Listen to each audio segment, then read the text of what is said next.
Hello students, मैं ब्रिजमोहन सिंह पुंडीर लेके आया हूँ आपके लिए न्यू फिजिक्स लेक्चर हमारे फिजिक्स लेक्चर सीरीज़ में। चलिए आज हम बात करने वाले हैं वर्क एनर्जी एंड पावर की। ठीक है, तो हम बात करते हैं आज वर्क एनर्जी पावर। अभी तक हम लोग पढ़ चुके हैं फ्रिक्शन क्या होता है, वर्क एनर्जी एंड पावर। तो हम पहले बात कर लेते हैं कि आपका वर्क होता क्या है, व्हाट इज वर्क, है ना। आपने बहुत तरह के वर्क सुने होंगे, मैं आप लोगों को पढ़ा रहा हूँ, आप लोग पढ़ रहे हैं, ये भी एक वर्क है ना। आपने किसी बेगर को कुछ खाने के लिए दे दिया तो भी क्या एक सोशल वर्क है। But here in this chapter we need to discuss the mechanical work. हमें सोशल वर्क डिस्कस नहीं करना है, हमें अदर काइंड्स ऑफ वर्क्स को डिस्कस नहीं करना है, हमें डिस्कस करना है क्या, मैकेनिकल वर्क को। तो इस चैप्टर में जो वर्क हम पढ़ने वाले हैं it is called a mechanical work. Mechanical work क्या होता है भाई? मैकेनिकल वर्क क्या होता है देखते हैं। सपोज आपने किसी बॉडी के ऊपर फोर्स लगाया, आपने किसी बॉडी के ऊपर फोर्स लगाया, है ना। ये कोई ब्लॉक था, इस ब्लॉक पे आपने एफ फोर्स लगाया, इस एफ फोर्स की वजह से बॉडी डिस्प्लेस हो गई। क्या हुई है? बॉडी डिस्प्लेस हो गई, जाहिर सी बात है। आपने देखा होगा बच्चा अपनी खिलौना गाड़ी को खींचता है, ऐसे खींचता है ना, ऐसे ऊपर की तरफ खींचता है तो खिलौना गाड़ी सामने से रखती है आगे की तरफ। तो ये मान लीजिए फोर्स लगाया, ये बॉडी से रख गई इधर को, है ना, डिस्प्लेसमेंट इसका ऐसे। अच्छा, इन दोनों के बीच का एंगल कितना है? थीटा एंगल है। तो क्वेश्चन ये उठता है कि ये जो डिस्प्लेसमेंट हुआ है, ये डिस्प्लेसमेंट क्या इस एफ फोर्स की वजह से हुआ है? तो इसका जवाब होगा नहीं, क्योंकि अगर इस एफ फोर्स की वजह से डिस्प्लेसमेंट होना होता तो फोर्स के अलॉन्ग होता ना डिस्प्लेसमेंट। बट ये डिस्प्लेसमेंट हो रहा है आपका इस हॉरिजॉन्टल के अलॉन्ग, राइट। और फोर्स लग रहा है ऑब्लिकली, ऑब्लिक एंगल पे लग रहा है कुछ डिस्प्लेसमेंट से, हॉरिजॉन्टल से, राइट। तो अब हम इस एफ को दो कंपोनेंट में ब्रेक कर सकते हैं। एक कंपोनेंट है आपका ये वाला, आपको चित्र में पहले बता चुका हूँ वेक्टर्स में कि एफ ये जो फोर्स है जिससे एंगल, जिस डायरेक्शन से एंगल मेक करता है उस डायरेक्शन के अलॉन्ग एफ का कॉस कंपोनेंट होता है, और उसी डायरेक्शन के परपेंडिकुलर दिशा में एफ का साइन कंपोनेंट होगा, right.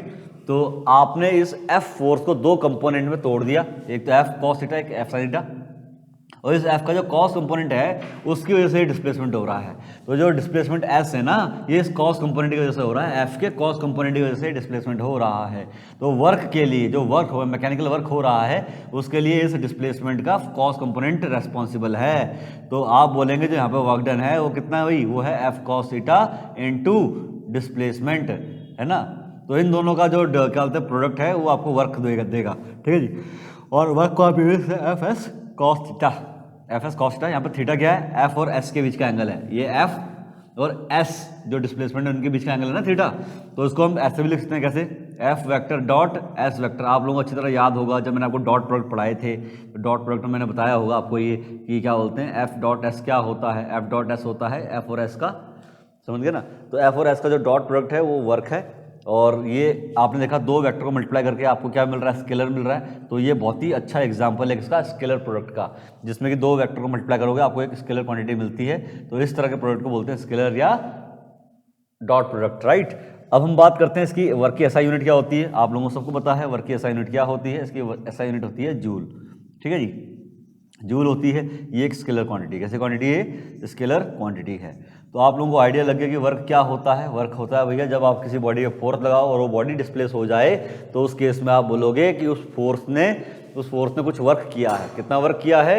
F S cos theta. अच्छा जी, अब किसी फोर्स के द्वारा वर्क कब कब जीरो हो सकता है, समझ रहे हो? तो condition for work to be zero, अगर वर्क जीरो है तो क्या कंडीशन है? पहली चीज आपको बताया कि जो वर्क है तीन फैक्टर पे डिपेंड करता है, एफ एस और थीटा पे।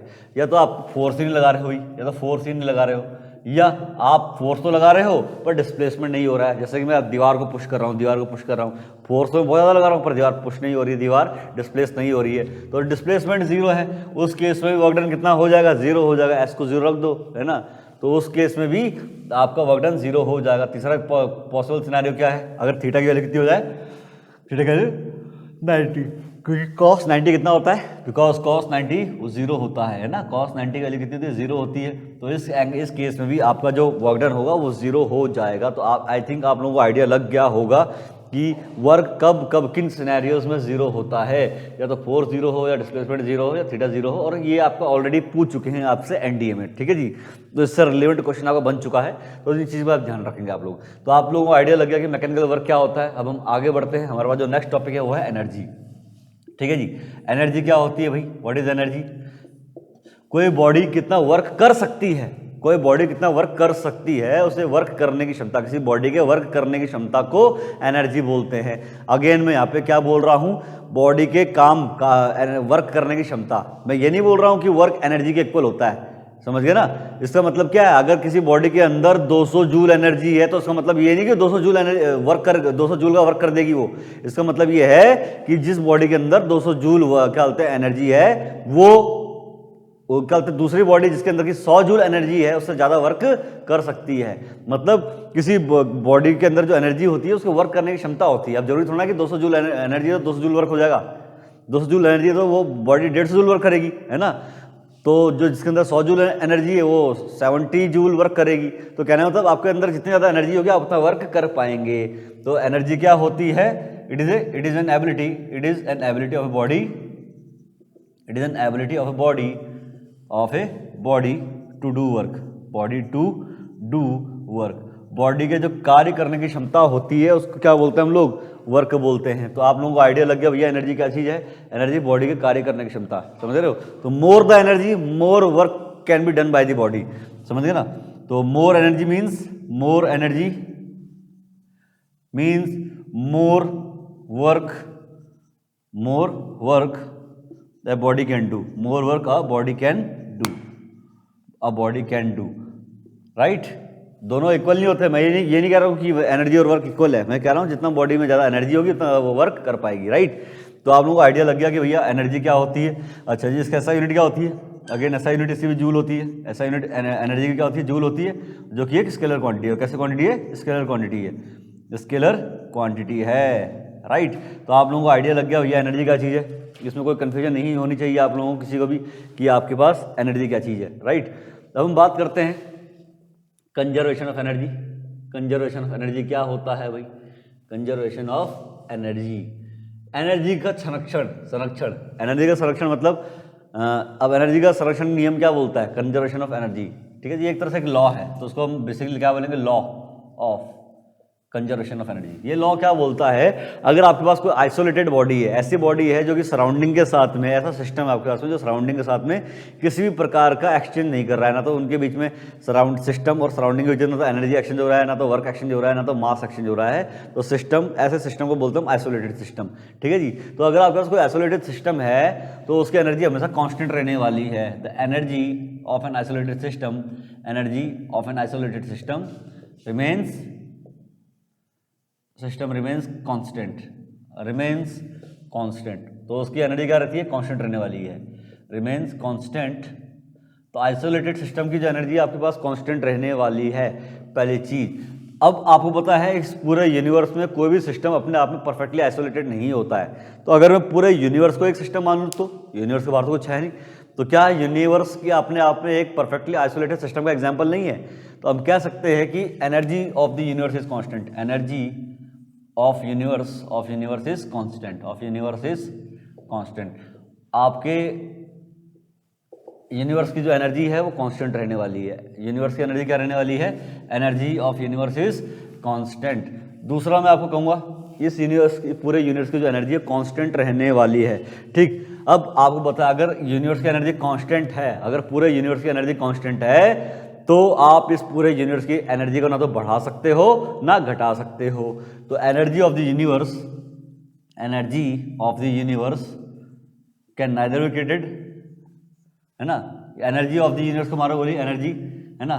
तो अगर इस यूनिवर्स की एनर्जी कांस्टेंट है, क्योंकि आपको पता है आइसोलेटेड सिस्टम की एनर्जी कांस्टेंट है, ये यूनिवर्स अपने आप में परफेक्टली आइसोलेटेड सिस्टम है, तो इस यूनिवर्स की एनर्जी भी कांस्टेंट होनी चाहिए। अगर यूनिवर्स की एनर्जी कांस्टेंट है तो मतलब एनर्जी को ना तो आप इंक्रीज कर सकते हो ना डिक्रीज कर सकते हो, जितनी भी इस यूनिवर्स में एनर्जी है हमेशा उतनी रहने वाली है।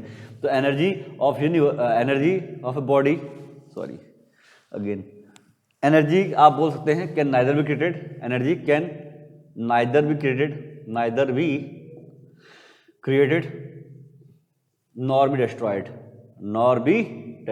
ना तो आप उसको डिस्ट्रॉय कर सकते हो, बस उसको आप एक फॉर्म से दूसरे फॉर्म में चेंज कर सकते हो। क्योंकि आपको पता है एनर्जी के बहुत सारे फॉर्म होते हैं, हीट एनर्जी, लाइट एनर्जी, है ना, हीट, लाइट और वाइब्रेशन एनर्जी, मैकेनिकल एनर्जी, तो lots of kind of energy are there, sound energy, है ना। It can only be transformed transformed from one form to another. बस आप उसको एक फॉर्म से दूसरे फॉर्म में आप ट्रांसफॉर्म कर सकते हैं। ठीक है जी। तो आप लोगों को आइडिया लग गया कि भैया क्या एनर्जी क्या होती है। एनर्जी इट इज़ बेसिकली ठीक है जी। तो ये था आपका एनर्जी का संरक्षण नियम, एनर्जी का लॉ ऑफ कंजर्वेशन एनर्जी। अब हम बात करते हैं, तो आई होप कि आपको यहाँ तक समझ में आया हो भैया एनर्जी क्या होती है ना।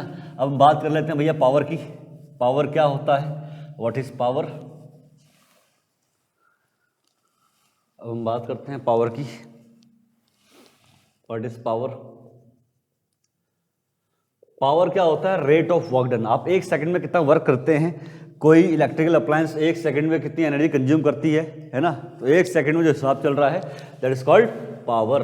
तो पावर क्या होता है भाई, एक सेकंड में कोई बॉडी कितना वर्क करती है, या कोई इलेक्ट्रिकल अप्लायंस है तो एक सेकंड में कितनी हीट या कितनी एनर्जी कंज्यूम कर लेगा, या कोई भी मशीन एक सेकंड में कितनी एनर्जी प्रोड्यूस कर लेगी अगर वो एनर्जी को प्रोड्यूस कर रही है तो एक सेकंड में, और या यूनिट टाइम, एक सेकंड, एक मिनट या एक घंटे में कोई भी चीज़ कितनी इलेक्ट्रिकल एनर्जी कंज्यूम कर लेगी, या कोई भी कितनी एनर्जी वो प्रोड्यूस कर लेगी, या एक सेकंड में कोई भी बॉडी कितना वर्क करती है, दैट इज कॉल्ड पावर।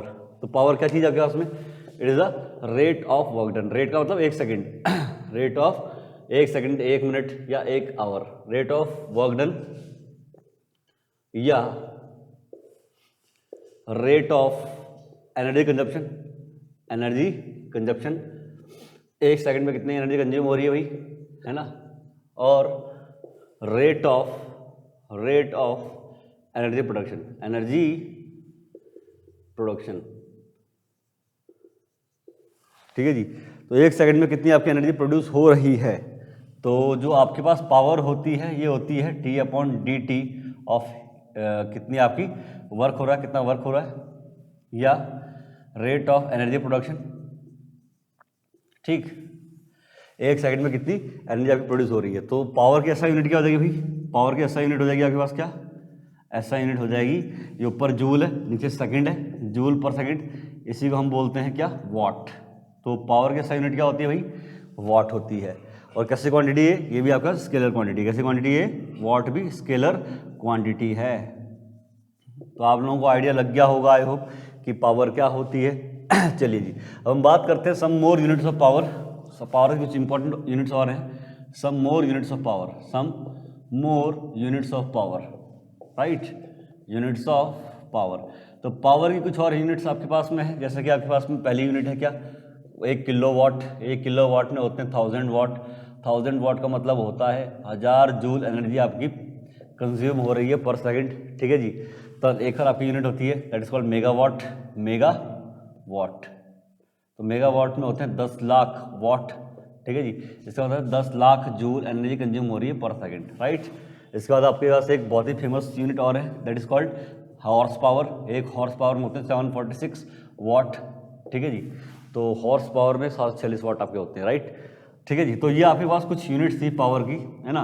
अब हम बात करते हैं एनर्जी की कुछ इंपॉर्टेंट यूनिट्स की, some more units of energy, some more units of energy. Energy की कुछ इंपॉर्टेंट यूनिट्स हमारे पास में हैं। तो उसमें पहली यूनिट हमारे पास में है वो है क्या, kilo joule. 1 kilo joule, 1 kilo joule में होते हैं 1000 जूल, राइट। उसके बाद हमारे पास में क्या है, 1 इलेक्ट्रॉन वोल्ट, 1 इलेक्ट्रॉन वोल्ट। और ये आपका ऑलरेडी एनडीए में पूछ चुका है। तो 1 इलेक्ट्रॉन वोल्ट में आपका होता है 1.6 × 10⁻⁹ जूल। याद रखेंगे आप लोग, 1 इलेक्ट्रॉन वोल्ट वो एनर्जी होती है जितना कि एक इलेक्ट्रॉन गेन करता है जब उसको आप 1 वोल्ट के पोटेंशियल डिफरेंस से एक्सेलरेट करते हो। तो 1 इलेक्ट्रॉन वोल्ट वो काइनेटिक एनर्जी है जो कि इलेक्ट्रॉन गेन करता है जब उस इलेक्ट्रॉन को आप 1 वोल्ट के पोटेंशियल डिफरेंस से एक्सेलरेट करते हो। और वो कितनी एनर्जी गेन करता है भाई, 1.6 × 10⁻⁹ जूल। ठीक है जी। तीसरी हमारे पास में है बहुत ही महत्वपूर्ण यूनिट, ये भी है किलोवाट आवर। अब नाम में किलोवाट आ रहा है, इसका मतलब ये मत समझ जाना कि भैया ये पावर की यूनिट है ना। किलोवाट समझ के ये मत समझना कि भैया पावर की यूनिट है, इसमें आवर भी आ रहा है साथ में। तो ये 1 किलोवाट आवर एनर्जी की यूनिट होती है और इसमें होता है 36 लाख जूल। कितने जूल, 36 लाख जूल होते हैं इसमें। तो 1 किलोवाट आवर वो एनर्जी है जो कि 1000 वाट का इलेक्ट्रिकल अप्लायंस कंज्यूम कर लेता है 1 घंटे में। मतलब 1000 वॉट, 1000 जूल पर सेकंड, 1000 जूल कंज्यूम करने वाला पर सेकंड कोई इलेक्ट्रिकल अप्लायंस 1 घंटे में जितनी इलेक्ट्रिकल एनर्जी कंज्यूम कर लेगा उसे बोलते हैं 1 किलोवाट आवर ऑफ एनर्जी, जो कि होती है 36 लाख जूल के बराबर, है ना। और इसी को बोलते हैं हम लोग क्या, 1 यूनिट। आप घर में नहीं बोलते हमने 1 यूनिट फूक दी हमने, तो 1 यूनिट का मतलब होता है जब आप 36 लाख, केजरीवाल बोल रहा है ना कि 200 यूनिट या 300 यूनिट वो बिजली फ्री कर देगा, है ना। फ्री का थोड़ा ना है सब कुछ। तो कहने का मतलब क्या है, 1 यूनिट का मतलब होता है जब आप 36 लाख जूल एनर्जी को यूज़ कर लेते हैं तब होती है 1 यूनिट, जिसकी कॉस्टिंग मेरे ख्याल से 7 या 8 रुपये है, ठीक है जी। और इसी को हम बोलते हैं commercial unit of energy, commercial unit of energy, commercial unit of energy. Commercial unit क्यों बोलते हैं भाई, क्योंकि जो बिजली का बिल आता है वो आपका किस में आता है भाई, वो आपका बिल आता है यूनिट में, कि 1 यूनिट की कॉस्टिंग इतनी है, तो 1 किलोवाट आवर को बोलते हैं हम लोग 1 यूनिट या commercial unit of energy. I think आप लोगों को समझ में आ गया होगा कि कमर्शियल यूनिट क्या होती है, ये 1 यूनिट क्या होती है। तो किलोवाट आवर जो है वो एनर्जी की यूनिट है, ना कि पावर की यूनिट है। तो आई होप कि आप लोगों को यहाँ तक कुछ सब कुछ समझ में आया हो, ठीक है जी। अच्छा जी, और उसमें हम एक इंपॉर्टेंट चीज़ को डिस्कस कर लेते हैं, वो हमारे पास में है क्या, एफिशिएंसी ऑफ ए मशीन। कोई मशीन की एफिशिएंसी क्या होती है। अब आपको पता है कोई सी मशीन करती क्या है, वो एनर्जी कंज्यूम करती है और आपको मैकेनिकल वर्क आउटपुट देती है ना। तो थोड़ा सा मशीन्स को थोड़ी समझ लेते हैं, मशीन्स क्या होती हैं। मशीन्स क्या होती हैं, कोई मशीन है ना जो हीट लेती है और आपको मैकेनिकल आउटपुट देती है, मशीन्स क्या होती हैं भाई। Machines those devices which takes heat input, heat या एनर्जी इनपुट, हीट नहीं energy input and gives mechanical output. आपको कुछ मैकेनिकल एनर्जी आउटपुट देती है, गिव्स मैकेनिकल आउटपुट, है ना। मैकेनिकल आउटपुट आपको देती हैं, कुछ वर्क करती हैं, समझ गए ना। कुछ आपको जैसे कि कार है वो पेट्रोल की फॉर्म में केमिकल एनर्जी को कंज्यूम करती है और आपको मैकेनिकल आउटपुट देती है, काइनेटिक एनर्जी देती है आपको, है ना। तो कार, तो सब मशीन से ही काम करती हैं, कुछ एनर्जी लेती हैं और आपको बदले में मैकेनिकल आउटपुट देती हैं आपको, है ना। अच्छा, अब मशीन है तो उनकी एफिशिएंसी भी होती है, efficiency of machine, efficiency of machine, efficiency of machine, ठीक है जी। इसको हम शो करते हैं ईटा से, शो करते हैं हम लोग ईटा से। क्या होती है भाई एफिशिएंसी, ईटा जो होती है एफिशिएंसी होती है वर्क आउटपुट कितना दिया उस मशीन ने आपको, वर्क आउटपुट कितना दिया upon heat input, upon energy input, और कितनी एनर्जी कंज्यूम करी, एनर्जी इनपुट, ठीक है जी। अगर आपको परसेंटेज में चाहिए तो 100 से मल्टीप्लाई कर देना इसको, तो ये आपकी परसेंटेज में आती है, ठीक है जी। तो किसी भी मशीन की जो एफिशिएंसी होती है कभी 100% नहीं हो सकती। 100% होने का मतलब क्या है, जितनी एनर्जी ले रही है वो उतना आपका आउटपुट दे रही है। तो याद रखना कि जो ईटा होती है, ईटा की जो वैल्यू है इट कैन नॉट बी 100%। तो ईटा की वैल्यू हमेशा जो होती है, याद रखना इंपॉर्टेंट चीज़ है, किसी भी मशीन की जो एफिशिएंसी होती है हमेशा 100% से कम होती है, समझ गए ना। तो मतलब आपका ऐसा मतलब क्या है कि वो आपसे ज़्यादा एनर्जी लेगी, 100 जूल एनर्जी लेगी और केवल आपको 70 या 60 जूल ही वर्क आउटपुट देगी, समझ रहे हो। कभी भी ऐसा नहीं कि 100 जूल एनर्जी लेगी बॉडी और 100 जूल वर्क आपको दे रही है। उस केस में तो आपका इसका रेशो बना जाएगा 1:100 इज 100%, एफिशिएंसी 100% हो जाएगी। तो याद रखना एफिशिएंसी कभी 100% नहीं होती है। तो आई होप आप लोगों को समझ में आ गया होगा कि क्या होते हैं एफिशिएंसी क्या होती है।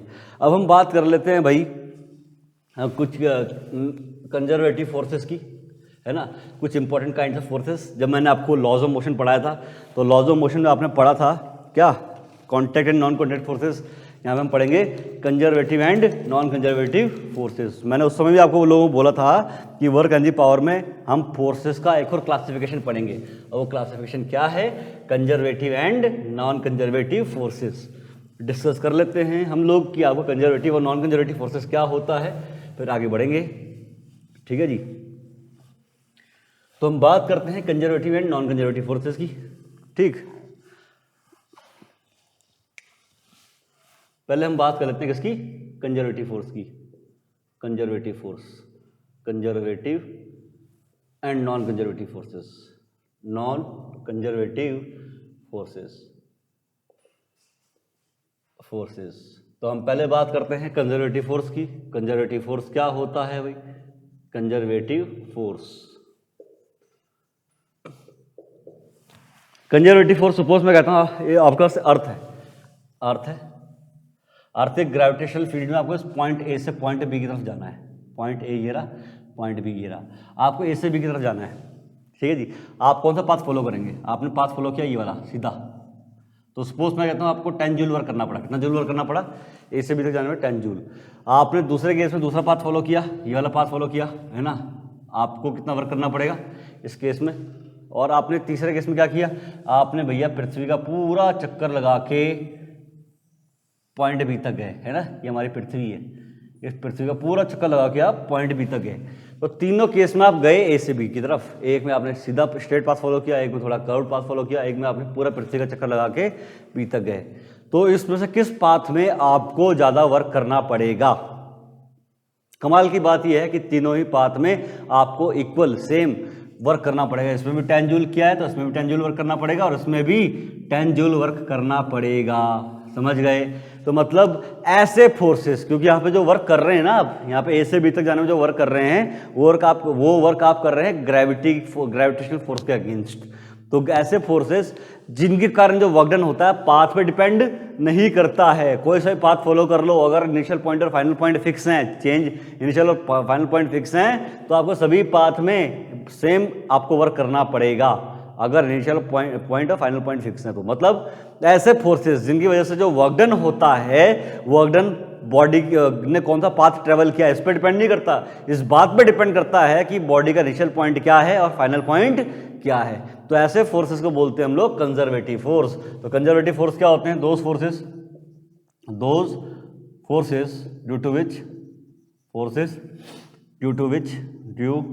विच work done depends upon the initial and final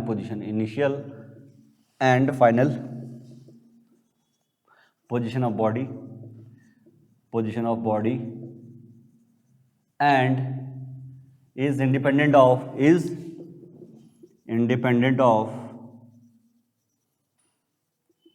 the path followed।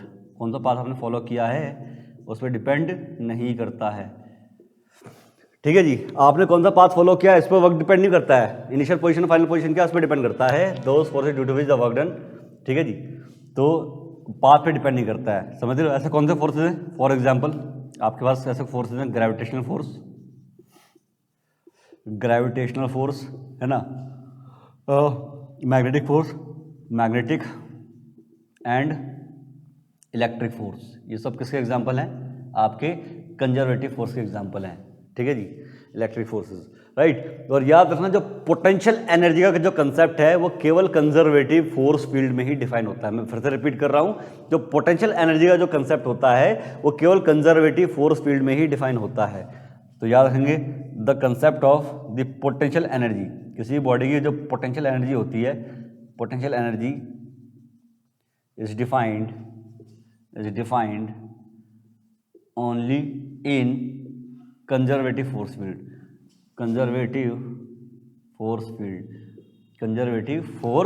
Field.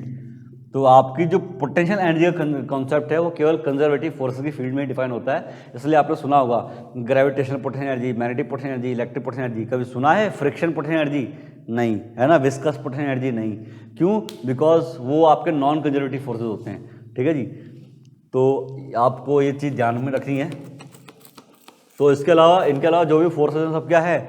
Non conservative forces हैं, समझिए ना। तो हमें नॉन कंजर्वेटिव फोर्सेज को आपका डिस्कस भी नहीं करना है, हमें केवल फोकस करना है कंजर्वेटिव फोर्सेज पे। तो कंजर्वेटिव फोर्सेज क्या होता है? आई होप कि आपको सब समझ में आ गया होगा, है ना। तो याद रखना जो आपके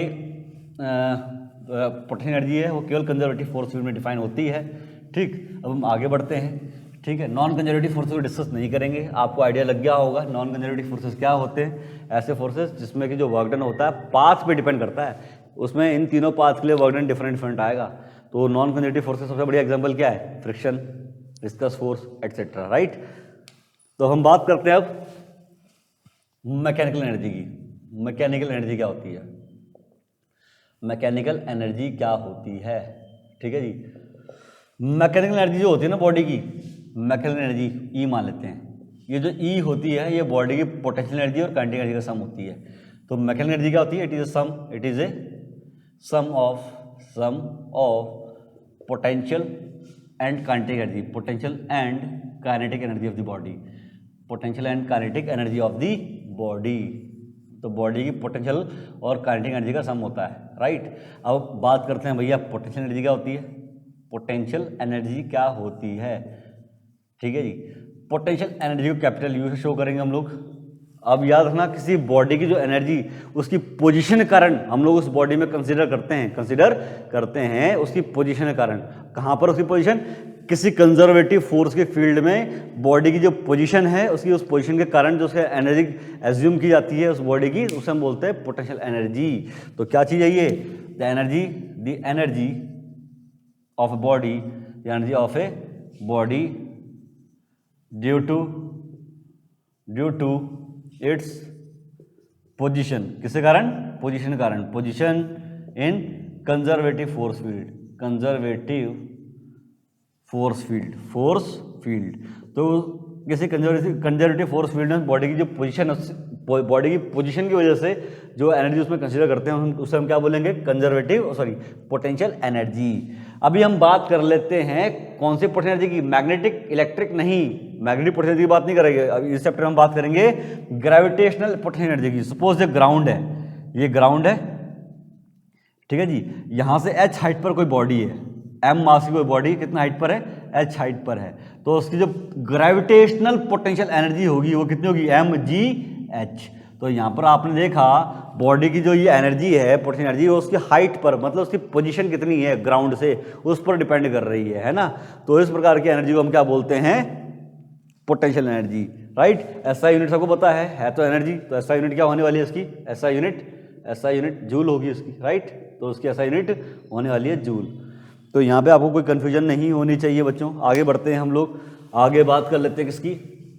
आगे बात करते हैं काइनेटिक एनर्जी की, ठीक। तो आप बॉडी का जो मोशन होता है, बॉडी के मोशन की वजह से जो एनर्जी उसके अंदर हम कंसीडर करेंगे that is called kinetic energy of the body, ठीक।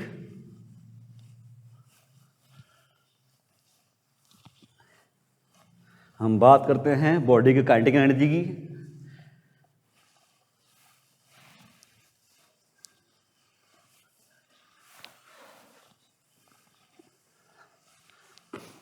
What is the kinetic energy of the body? तो नेक्स्ट हमारे पास टॉपिक है kinetic energy.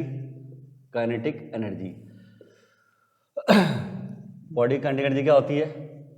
The energy of a body by virtue of motion of body. तो body के motion की वजह से जो उसके अंदर एनर्जी हम कंसीडर करते हैं उसे बोलते हैं बॉडी की काइनेटिक एनर्जी। सपोज मेरे पास m मास की बॉडी है, वो v वेलोसिटी से मूव कर रही है, तो उसकी काइनेटिक एनर्जी कितनी हो जाएगी? उसकी हो जाएगी हाफ mv का स्क्वायर, ठीक है जी। अगेन ऐसा यूनिट क्या है इसकी? ऐसा यूनिट होगी इसकी क्या? जूल है तो एनर्जी है ना। और कैसी क्वांटिटी है? स्केलर क्वांटिटी है। तो आप लोगों को आइडिया लग गया होगा इस क्या बोलते हैं बॉडी के मोशन और पोजीशन की वजह से जो एनर्जी होती है उसको हम क्या बोलते हैं? मैकेनिकल एनर्जी, है ना। तो आप लोगों को आइडिया लग गया कि भैया मैकेनिकल एनर्जी क्या चीज़ है। अब हम बात कर लेते हैं law of conservation of mechanical energy. Law of conservation of mechanical energy,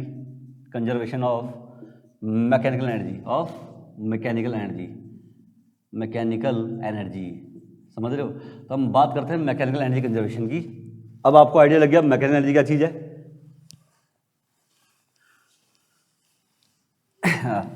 तो मैकेनिकल एनर्जी कंजर्वेशन क्या बोलता है आपको कि अगर बॉडी पर केवल और केवल कोई कंजर्वेटिव फोर्स लग रहा है, मैं फिर से रिपीट कर रहा हूं, अगर बॉडी पर केवल और केवल कंजर्वेटिव फोर्स लग रहा है तो बॉडी की मैकेनिकल एनर्जी कांस्टेंट रहने वाली है, समझ गए।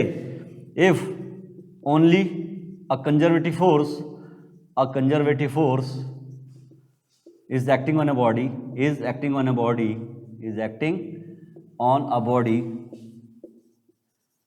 then its mechanical energy will remain constant, समझ गया ना, will remain constant। अगर बॉडी पे केवल और केवल कौन सा फोर्स लग रहा है, बॉडी पे केवल कोई कंजर्वेटिव फोर्स लग रहा है, समझ रहे हो। इसका सबसे बढ़िया एग्जांपल है कोई बॉडी अगर फ्रीली फॉल कर रही है, क्या बॉडी, कोई बॉडी अगर फ्रीली फॉल कर रही है तो ड्यूरिंग द फॉल जब वो गिर रही है तो उस पर केवल और केवल ग्रेविटेशन फोर्स लग रहा है। कौन सा फोर्स लग रहा है, ग्रेविटेशन फोर्स लग रहा है। तो गिरने के दौरान उसकी मैकेनिकल एनर्जी कांस्टेंट रहेगी, मतलब काइनेटिक एनर्जी और पोटेंशियल एनर्जी का जो सम है वो कांस्टेंट रहेगा। तो जब बॉडी गिर रही है तो उसकी पोटेंशियल एनर्जी लगातार डिक्रीज होगी, है ना, लगातार डिक्रीज होगी, तो काइनेटिक एनर्जी लगातार इंक्रीज होगी उसकी, ताकि पोटेंशियल मैकेनिकल एनर्जी क्या रहे, कांस्टेंट रहे, ताकि मैकेनिकल एनर्जी क्या रहे, कांस्टेंट रहे। तो अगर कोई बॉडी फ्रीली फॉल कर रही है तो उस पर केवल और केवल ग्रेविटेशनल फोर्स लग रहा है, ग्रेविटेशनल फोर्स लग रहा है, तो उसकी मैकेनिकल एनर्जी कांस्टेंट रहनी चाहिए। पर भैया कांस्टेंट कैसे रह सकती है, गिरते हुए उसकी पोटेंशियल एनर्जी तो डिक्रीज हो रही है। अगर गिरते हुए उसकी पोटेंशियल एनर्जी डिक्रीज हो रही है तो भैया काइनेटिक एनर्जी भी तो इंक्रीज हो रही है, वेलोसिटी तो बढ़ रही है बॉडी की, तो इस वजह से उसकी मैकेनिकल एनर्जी कांस्टेंट रहेगी। तो for example the falling body falling freely has its mechanical energy constant throughout the fall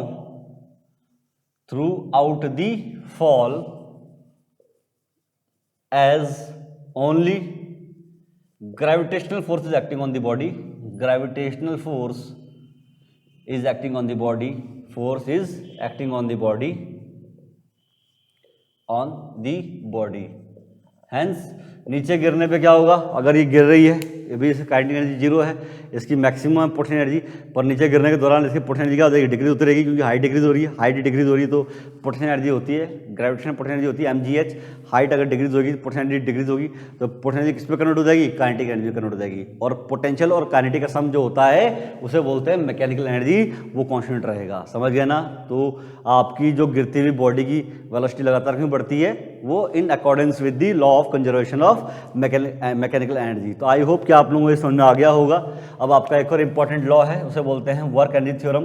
work energy theorem क्या बोलती है भैया आपको, वर्क एनर्जी थ्योरम आपको बोलती है कि अगर आप किसी बॉडी पर वर्क करेंगे, है ना, आप किसी बॉडी पे जितना वर्क करेंगे उस बॉडी की काइनेटिक एनर्जी भी उतनी चेंज हो जाएगी। एग्जांपल लेते हैं, किसी बॉडी की इनिशियल काइनेटिक एनर्जी 10 जूल है, 10 जूल है, आपने उसके ऊपर बाहर से फोर्स लगाया और आपने उसके ऊपर वर्क किया 50 जूल का, कितना जूल का, 50 जूल का। तो आपने कितना जूल वर्क किया, 50 जूल। तो पहले उसकी काइनेटिक एनर्जी 10 जूल थी, अब कितनी हो जाएगी, 60 जूल हो जाएगी उसकी काइनेटिक एनर्जी, कितनी हो जाएगी, 10 से 60 जूल हो जाएगी। तो कितने का चेंज आएगा उसकी काइनेटिक एनर्जी में, 50 का चेंज आएगा। और आपने वर्क भी कितना किया था, 50 जूल वर्क किया था। तो ये आपकी ये थ्योरम क्या बोलती है, the change in kinetic energy, the change in kinetic energy of a body is numerically